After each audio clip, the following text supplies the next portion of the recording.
Hey guys and girls, welcome to this week's episode of the B.Invested Birchy podcast. I'm your host, Nathan Birch. This is the show unraveling the truth to the facade of the 21st century when they're exiting the matrix and waking up to motherfucking reality. Today, it is the start of the new financial year, and the reality for a lot of people could be good, could be bad. We're going to talk about finances today, which is really, really important. Today, I've got Peter from Zinger Finance. Hello. Thanks for coming, Peter. Hello. It's a wealth of knowledge. I was thinking before we're setting these cameras up, this is just going to be Pete just going, 1, 2, 3, right?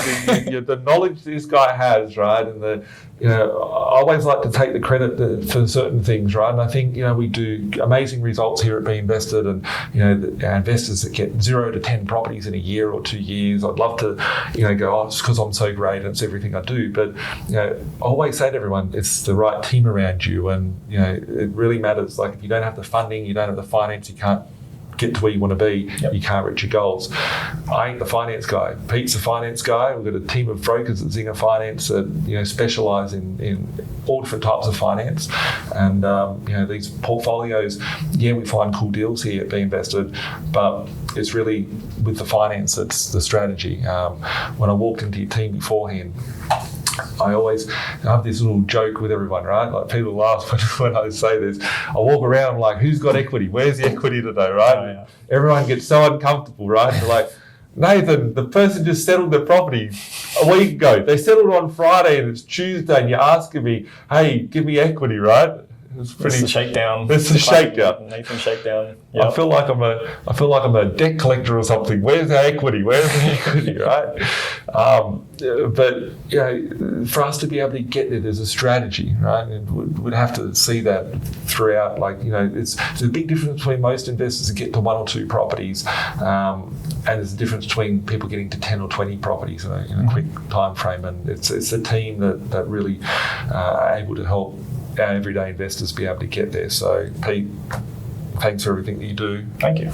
Our clients love when they see you. So, new tax year, changes in the tax laws, lots of things to talk about. I guess if you want to brief everyone about some changes and things people should be aware of in the new tax year and how we can help them. Sure. There's a few tax changes coming into the 24 to 25 financial year. Basically, you'll be seeing sort of a reduced tax rate for the different brackets. For the 19% tax rate, I think it looks like it's going to be reduced to 16%. The 32.5% tax rate will be reduced to a 30% threshold. And then the threshold above 37% will increase from 120 to 135K. Yeah. And lastly, 45% tax rate applies will increase from 180K to 190,000. So essentially what you'll see is people will be pocketing more income, and therefore servicing will be boosted. You're already seeing the lender policies, the lender servicing calculations have already shifted, some as early as middle of June. So there has been some room for servicing, for around half a month now, depending on which lender we're sort of looking at here. But I guess overall, you may be able to look at potentially borrowing just a little bit more than what you could in the previous financial year, just based on those sort of tax changes. But what sort of, sometimes I spoke to someone yesterday and they said they were $300 a month short on servicing, right? And I always think $300 a month short will just push your rent up, $50 a week on this one, $50 a week on that one, and suddenly you'll service. What sort of impact would these tax cuts have?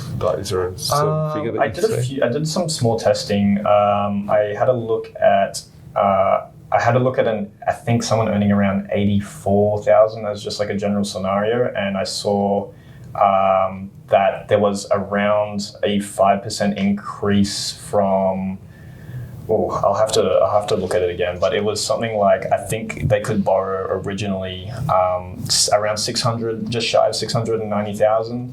They were then able to, I think, looking at it again, they could borrow probably around 720, I believe. It was around that. There was a bit of a difference, but again, when you're looking at things like equity and stuff, that's that's a decent amount that you could sort of put towards your next purchase. So despite it being only maybe when you take a look back at it, it's only 30,000 change or 40,000 change. It can make all the difference in terms of trying to match that deposit that you'll need for your next purchase.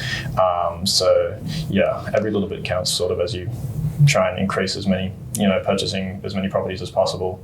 That little bit will help. Yeah, it's cool. I didn't even, this is something when we were talking about today about the serviceability of it, I didn't even think about it, Pete. Like I didn't even think about so that's great. Yeah. Cool. And I guess, looking at that, like businesses, they haven't really changed anything with businesses. If you're a sole trader, might help out. So I think in terms of the corporate, like company tax and stuff, nothing's really changed as far as I'm concerned. However, regarding the individual, that'll be affected, and that extends to sole trading businesses. Obviously, you'll be going through the individual tax brackets there. So, those sort of changes from the tax will definitely affect how you're able to service, and also obviously the PAYG applications and stuff. Yeah. Fantastic. And I had a client of ours who contacted me earlier today, and he was so wrapped, right? He's a self-employed guy, and he was so wrapped. I've got to reply to him shortly. And he's like, today's like the 2nd of the month or whatever. So it's like literally just clocked over, right? And he said, I'm going to have by Thursday my tax return done, so we can start buying again. And sometimes, I always say it's important to have the right team around you. If your accountant's trying to, you might be earning $1 million worth of profit per year, and your accountant's trying to shuffle money around, and suddenly you're on food stamps and you're at $20,000 a year income, and you're not being able to buy anything, even though you're earning $1 million worth of profit. It's important everyone's on the same page. So this guy made a lot of deductions last year and stuff like that, and now when he does his new tax return as a business owner, he's able to, service and buy a lot more. What sort of things should people be looking at on that front? Without everyone's position's different, and a bit of no financial advice for anyone here. It's just no taxation advice. We're just talking finance here and scenarios. But what should, like, say if you've got a business, like what should people be doing? They going to their accountant? Should they be speaking to you as well, and getting a bit of a finance roadmap? I think everyone to be finance ready is important at all times. But, I think like you said before, it's important that everyone works together as a team. It's not a one-man army.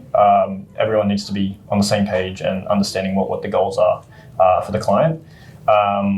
In regards to setting up your financials and stuff, lenders care about how much income you make after expenses, and that's basically the first and foremost rule.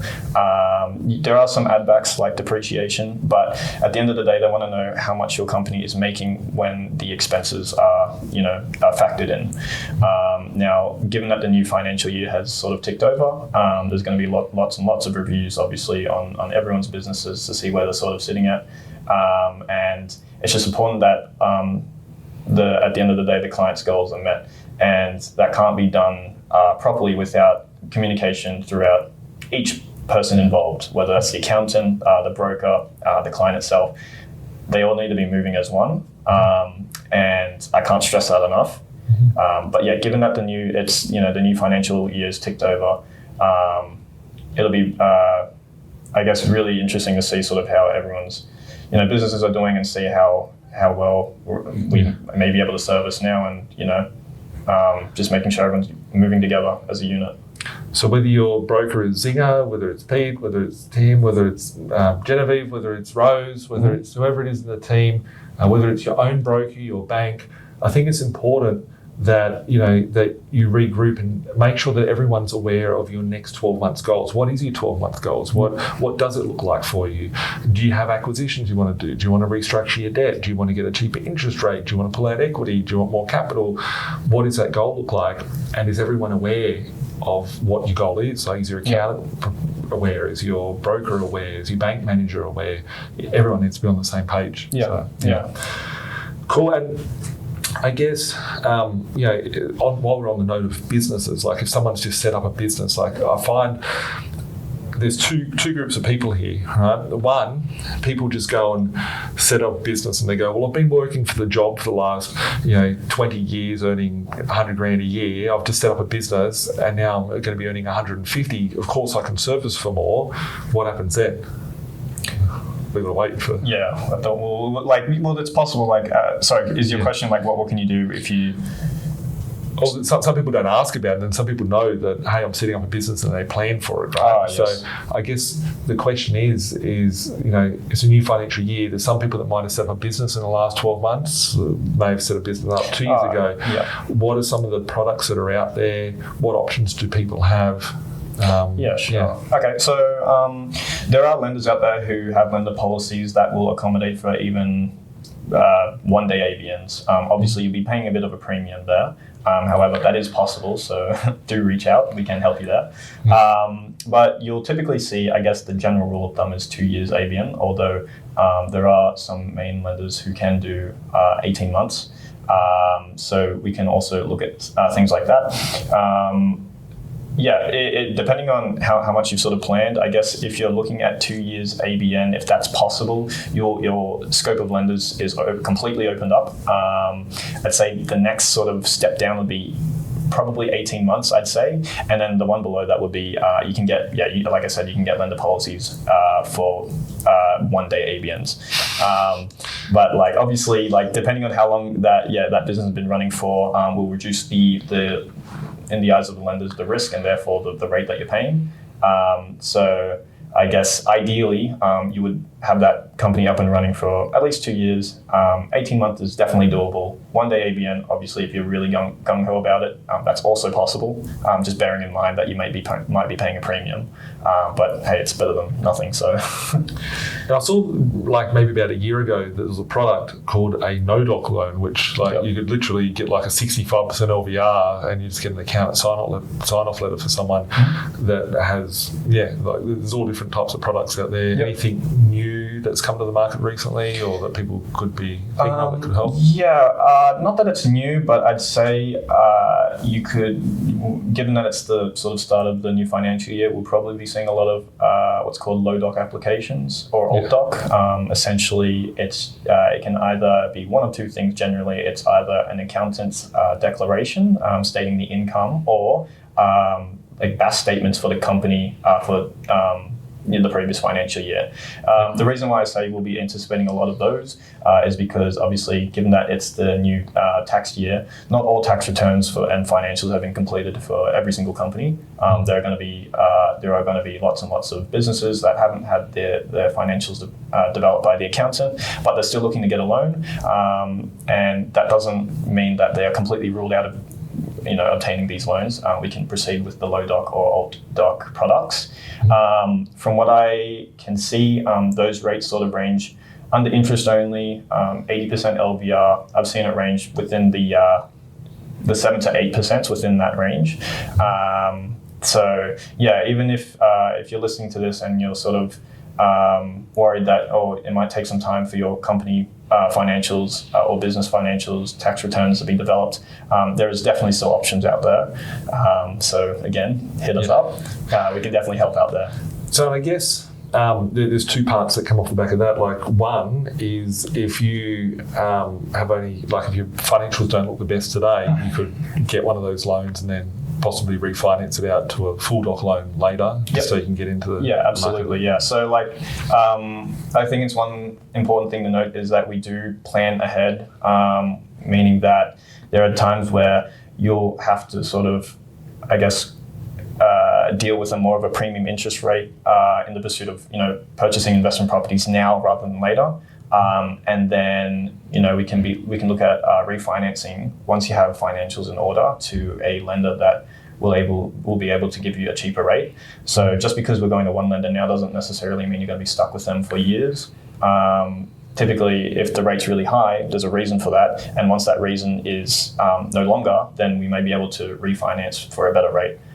Whether that means that you have your financials developed and we can look at going to one of the main lenders. So you won't be paying that premium interest rate on the low doc, and you'll be able to refinance it into a bit of a much lower rate typically. once you have everything sort of developed with your financials and stuff. So, yeah. And if you were a business, or you are a business, and it's the first of the financial year, how long do your old financials stay on file for? Like, how long can you use them for, like the 2023? So from memory, I think for the last financial year, they started to not allow the 20, we're 24, 25 now, so they'll take 23 to 24. They weren't allowing the 2022 financials, I think sort of around the March month. It's a bit of a grey area, depends on what sort of lender you're looking at, but you could probably typically expect beyond March, they won't be accepting the tax returns 2 years prior. In this instance, beyond March, they were only accepting 22 to 23. So currently, like, you don't have to go, if someone's get a loan there in business today, they don't have to do they can use this current, like the previous financials, up until March next year. Up until March next year, they can use the 23 to 24, as well as the 22 to 23. I'm getting confused on the numbers. The last 2 financial years, cool. Up until March, yes. And then looking at the finance market out there at the moment, what are you seeing with the banks? How are they? At the moment, given the RBA and everything, things have sort of stabilized as opposed to the last year or so where it's been super volatile and moving up. You sort of see rates sort of stabilize a little bit now under the variable rate. There are some changes here and there, especially with more of the, the specialist products. You'll see the rates sort of shift up and down a little bit. I guess just given what we've been talking about now, the low doc like rates and stuff will typically move more than the regular products you'll see. So that's something to be aware of. Although, for the most part, at least in comparison to the last year or so, it's sort of stabled out a little bit. But yeah. And is the bank's appetite to be wanting to lend more money, or are they hungry? Like, you see the BDMs, like, are they looking to generate new business, or they? There has been some policy shifts. Whether or not the hunger for, like, overall for lending, in regards to that, I don't think there has been a incredible, like, or at least noticeable want for more loans across all lenders. Lenders are sort of always shifting around what niches they're trying to hit on, and then when they feel like they need to pull back and maybe focus on something else. Overall, I wouldn't say there hasn't been anything super crazy, although we do meet up with BDMs for lenders weekly, essentially, and there's always something that's sort of either in the works or has just recently come out, so we are trying to keep on top of it. But yeah, regarding like actual like an overall trend, I haven't really noticed anything in terms of whether people or lenders are pulling back or pushing forward for appetite. Cool. And just on that note, like, I always see that you guys are here in the boardroom, and there's someone in, I don't know who they are, they're coming in from a bank, or coming in from a financial institution. I noticed that there's like a product that we had an expat that's self-employed that's been able to get like 10 properties in like 6 months. So, there's products out there that there's always new products, there's always a policy change. I think it's so often someone might be sitting there going, I'm shit out of luck, I can't do anything. But having that communication with your broker, or there's almost always a solution. The great thing with us is, given that we obviously deal with a lot of B.Invested clientele, there's a wide range of scenarios thrown at us every single day, and most of them are tricky. Very tricky. Investors don't always have the simplest scenarios, so. We deal with a whole range of applicants, ranging from, like I was speaking about before, low doc. Naturally, that's just self-employed. We got PAYG, SMSFs, you name it, we've probably done it. So what that sort of means, I guess, is that we typically will have the solution for you. We've probably done it in the past, and if we haven't done it in the past, we'll probably be able to solve it. We deal with a wide panel of lenders, meaning that we have lender policies understood from, I guess, a variation of lenders, and each lender's like I was speaking about before, they tailor to their own niches. So we'll be able to sort of understand that, you're self-employed, you have a company, maybe we can look at XYZ lender, based on your scenario. So yeah, there's almost always a solution for you. It's just that you need to come to us so we can work it out for you. There we go. Awesome. Thanks, Pete. Well, one last thing, just a little question. Sorry to put you on the spot here. Okay. Out of recent times, looking at all your clients and everyone that you help out, is there a cool result that you've seen that you could just share of someone that thought they couldn't do something, or that they've pulled out a great deal of equity, or they thought they were in a corner and they were screwed? And gone from 5 to 10 in a week. Or something. I do have a bit of a success story. Someone who, just very, very briefly, they've got lots of properties. A bunch of them are in their trust. They've gone to multiple brokers at this point. Have had no success. But they came to us just, I guess, maybe as a last-ditch attempt just to see if whatever is possible. We're basically able to isolate the trust debt and assets, given that they're able to be, I guess it's a self-sustainable trust. The income is meeting the debts and financial commitments that it owns, and we're able to source a lender that's able to say, okay, we'll isolate that trust. We'll isolate the trust. We won't consider any of the debt or the assets within that trust if you're looking to purchase under your own personal name, which meant that it freed up the borrowing capacity such that we were able to complete a whole bunch of deals with them under their personal name. We're able to keep chugging along with that individual's portfolio, and things will be looking really good for that person. Have I bought the properties yet, or there's so many clients that are working over little properties, or they're ready to go? That was the... we can't go into details. Okay. Yeah. All good. So it's everyone's position is different. Sometimes we've got clients that'll sit there for 3 years and they're like, I'm stuck or whatever, but the stars align, it's a new financial year, it's something happens and it's like, wow, this is a time now that I can go back, I can take my loans from a second tier lender to a top 4 bank, or I can, pull out that equity, I can go and buy those 10 properties, whatever the case may be. There's opportunity everywhere, and I guess in this sort of as of now, the opportunity really, really lies with self-employed applicants. I think there's a lot that they can do now, given that, they don't have to be relying on the older financials that they were originally moving forward with. They're able to review everything. And like I said, if they're able to work together with their accountants, with their brokers, understanding what they need, and having everyone around them understand what they need, they'll be able to sort of push towards their goals this year. I was literally speaking to someone yesterday that may or may not be listening to this podcast, and they said they were $300 a week behind on $300 a month on servicing, right?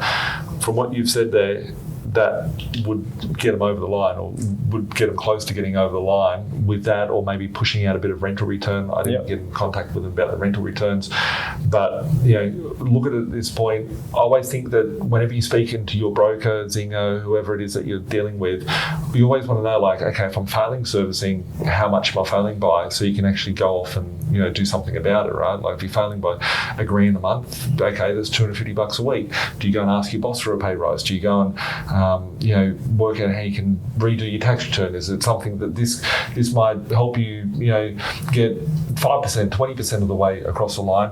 There might be a point where you can go, okay, I can put it on rents by $50 here, $20 there, $30 there, and work towards plugging that gap in your position, getting you back to servicing. Understanding your position is extremely important, because just because you can't do something now doesn't mean that you can't ever do something. And understanding what you need to do in order to then be able to keep going is absolutely essential. It's just as important as the broker understanding what you need. It's just as important for you to understand what you need to do in order to, I guess, meet your needs. And you can obtain that easily just by asking questions, asking your broker, speaking with your accountant, and then figuring out a game plan from there. Yeah. it's important you say that, because I quite often think, like, people always ask, like, there's all these property people out there. I went to a buyer's agent or whatever. I don't even know. I don't speak to people when they come online. I speak to them after they've signed up and I've built their portfolios. But I always think and always say to everyone, like, and I don't say it on these videos that much, I don't think. I may have said it, I don't know. But the property, I'm always thinking when I'm buying a property for myself or buying the property for someone else, I'm thinking about what does the bank need and how does this property plug that gap. So people say I should buy a property that's like this house or this unit or whatever the case may be. You should be buying whatever the bank needs for you to get to the next stage. So do you need equity? You need something that's going to give you equity. Do you need something to plug in that cash flow? We need something with a high cash flow to help support that. If someone can buy 3 properties today or 1 property today, I don't care about that property. You can do it already, right? But I want to make sure of how that property 1 is helping out for property number 2, or property number 5 or 6 is helping you get to number 6 and 7. That's what's crucial. I think that's it's really important. Yeah, you got to have a balance on your portfolio. You can't have too many cash flow heavy, low upside growth, and vice versa. You'll need to understand truly what your position is and what you need next. And obviously Nathan's really good for that. So thanks, Pete. Yeah, appreciate that. Anytime. Is there anything else that you want to share today? No, not off the top of my head. Okay. Come to us, Zinger Finance. We'll be able to work something out for you, hopefully. Given the new financial year and everything, it'll be important to just sort of re-understand where you're at and whatever you need to do in order to reach your next goals. It's really important that you figure that out as soon as possible, and who better to do that with than Zinger Finance and Nathan. Beautiful. And I think, now's the best time than ever. If you're going to go meet your accountant, I think you should speak to everyone on your team. Go speak to your broker. Go find yourself a new broker if you need. Have a fresh set of eyes. Look over your position and go, okay, what can we do for you moving forward? And make sure that everyone's on the same page. Your broker, your accountant, your buyer's agent, your advisors, everyone has to be working together in harmony to make sure you get to that goal. There's no point having a broker that's trying to save you the cheapest interest rate. There's brokers out there that go, I'll get you the cheapest. I spoke to someone today and I was like, why did you use that bank? And they're like, because it's got the cheapest interest rate. I'm like, well, you just screwed yourself. Like, I don't know why you'd ever use that bank for, right? You've got the ability to use any bank. So making sure that your broker understands your goals. Tell Pete, tell whoever it is in the team at Zinger, tell whoever your broker is, if it's not Zinger, what are your goals, and ask them to sort of, map it out for you and give you a bit of clarity about what the next 3 steps look like. If you're a property number 1 and you want to get to number 10, 15, 20, today saying what does number 10 look like, what does number 15, there's lots of changes that'll happen over that period of time. You want to look at, okay, if the next financial year we're going to get 3 properties or 5 properties or 8 properties, whatever, you want to know what those steps look like. But you can only look at the next 3 steps, because once you get to there, then the game plan has to change as to which bank, which lender, who the funding's going to be, what sort of structure, all that sort of stuff. So, and if you're watching this on YouTube with that, there's a link below with all the contact details. Email us at info@zingerfinance.com. info@zingerfinance.com.au. Yeah. Beautiful. I know there's some phone number changes and stuff, so that I just realised that phone number might be out of date. We'll have to double check that. It's normally a 1300 number, right? So we'll have it'll pop up. Screen. We'll put it on the screen, and you know where to find it. You can click on the website, put it in a request. Team will be in contact with you shortly. And if you like this video, leave a comment below, share it with your friends and family. Make sure to tune in next Thursday, and podcasts come and drop every Thursday. And you can find us on Spotify, Google Play, Apple Play, and YouTube. Have a great week. Thanks for tuning in. Bye for now. Like Bilal said, man, we're stuck in the matrix. This my advice, don't care if you take it. The dollar back to die, soon to be hyperinflated.